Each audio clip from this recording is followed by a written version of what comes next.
আমরা 10টা দল একত্রিত হয়েছি, একাই নির্বাচনে আসি নাই। এর অর্থ কি? এর অর্থ হচ্ছে 10-এ মিলেই আমরা দেশটা করতে চাই। শর্ত মাত্র 3টা। এই 3টা যারা মানবেন, আরো যারা আছেন সবাইকে আমরা ওয়েলকাম করব। নাম্বার 1, নিজে দুর্নীতি করবেন না, দুর্নীতিবাজদেরকে নিজের বগলের নিচে আশ্রয় দেবেন না। নাম্বার 2, ন্যায় বিচার সকলের জন্য নিশ্চিত করা হবে। কোন রাজনৈতিক দল কিংবা যত প্রভাবশালী ব্যক্তি হন, বিচারের দিকে চোখ তুলে তাকাতে পারবেন। বিচারকে তার আপন গতিতে স্বাধীনভাবে চলতে দিতে হবে। এই বিচার হবে শিশু থেকে বৃদ্ধ, গরিব গরিব মেহনতি মানুষ সহ সম্পদশালী যারা যেখানে আছেন, ন্যায় বিচার পাওয়ার অধিকার সকলের আছে। বিচার আর অর্থের বিনিময়ে বিক্রি হবে না, প্রভাবিত হবে না, রাজনৈতিক কারণে প্রভাবিত হবে না। সেই বিচারটা আমরা বাংলাদেশে কায়েম করতে চাই। 3 নম্বর শর্ত হচ্ছে, যে বস্তা বস্তা রাজনীতি 54টি বছর এদেশে ফেসিবাদের জন্ম দিয়েছে, লুটেরার জন্ম দিয়েছে, দুর্নীতিবাদের জন্ম দিয়েছে, দুঃশাসনের জন্ম দিয়েছে, আয়নাগরের জন্ম দিয়েছে, এর বিপক্ষে সংস্কারের যে প্রস্তাব, ওই যে বললাম গণভোট, গণভোটে যার যখন হার বিজয়ী হবে তখন প্রতিজ্ঞা করতে হবে, ওয়াদা করতে হবে, সংস্কারের সবগুলো প্রস্তাব বাস্তবায়ন করতে সহযোগিতা করবে। এই 3 শর্ত যারা মানবেন, আমরা তাদেরকে খোলা মনে বলতে চাই, আল্লাহ তাআলার ইচ্ছা, তার সাহায্যে, জনগণের ভালোবাসায়, জনগণের ভোটে জামাতে ইসলামী নির্বাচিত হলে সবাইকে নিয়ে আগামী 5 বছর দেশ চালাতে চাই। আমরা বিভক্তির বাংলাদেশ চাই না, আমরা ঐক্যের বাংলাদেশ চাই। এবার আসেন বগুড়ার জন্য কিছু কথা বলি। নায়াসিনামাইড ও স্যালিসাইলিক সমৃদ্ধ লিলি ফেস ওয়াশ, যা ফেসের ডেড স্কিন সেল দূর করে দেয় দ্বিগুণ ফাস্টার ব্রাইটেনিং। আমাদের প্রতিহিংসার রাজনীতি সব জায়গায় সুফল দেয়। আপনাদের এখানে একটা আন্তর্জাতিক ক্রিকেট স্টেডিয়াম ছিল, যেটার নাম চান্দু স্টেডিয়াম, তাই না? এখন কি আর এইখানে খেলা হয়? কেন হয় না? ওই হিংসার কবলে পড়ে গেছে, এই জন্য হয় না।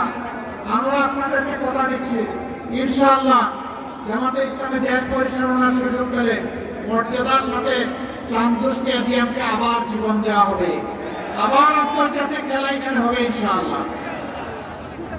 এ বগুড়া উত্তরবঙ্গের রাজধানী খ্যাত, 7 মাথা সারা উত্তরবঙ্গকে যুক্ত করেছে।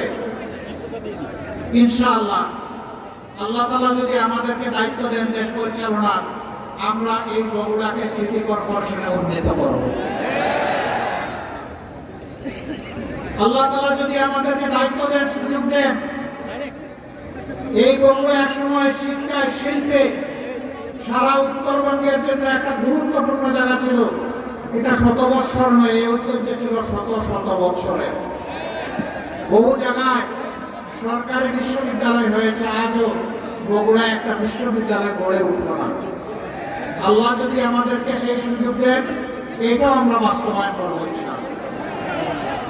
মোটা দাগের এই বিষয়গুলোর পাশাপাশি যমুনার দ্বিতীয় সেতু, এইটাও বগুড়াবাসীর দাবি, এইটা পাশের গাইবান্ধার দাবি। আমরা ইনশাআল্লাহ এটাকে যৌক্তিক বিবেচনায় নিয়ে তার পদক্ষেপ সেটাও আমরা গ্রহণ করব। এটা কোনো দয়া দান নয়, জামাতে ইসলামী তার দলীয় তহবিল থেকে এটা করবে না। আপনাদের যে টাকা, সেই টাকা দিয়েই কিন্তু এটা বাস্তবায়ন করা হবে। বলবেন এত টাকা আমরা দিতে পারি, হ্যাঁ দিচ্ছেন তো আপনারা। আপনাদের টাকাটা জমিতে রাখতেছেন, আর জমির তলা না থাকার কারণে বাইরে চলে যাচ্ছে। বাংলাদেশ থেকে 28 লক্ষ কোটি টাকা বিদেশে 15.5 বছরে পাচার করা হয়েছে। আমরা চেষ্টা করব পেটের ভিতরে হাত ঢুকিয়ে ওই টাকা বের করে আনতে। এটা জনগণের টাকা, জনগণের জন্য উন্নয়ন খাতে এটা এসে যুক্ত হবে ইনশাআল্লাহ। 2 নম্বর, চুরদের জড় কেটে দেওয়া হবে, আর রাষ্ট্রের টাকা চুর করতে দেওয়া হবে। তখন আল্লাহ তাআলা এই রাষ্ট্রের ট্রেজারিতে তহবিলে বরকত দিবেন ইনশাআল্লাহ। রাষ্ট্রীয় তহবিল থেকে তখন সকল অঞ্চল ইনসাফের ভিত্তিতে তাদের পাওনা পাবে ইনশাআল্লাহ তাআলা। নায়াসিনামাইড ও স্যালিসাইলিক সমৃদ্ধ লিলি ফেস ওয়াশ যা ফেসের ডেড স্কিন সেল দূর করে দেয় দ্বিগুণ ফাস্টার ব্রাইটেনিং।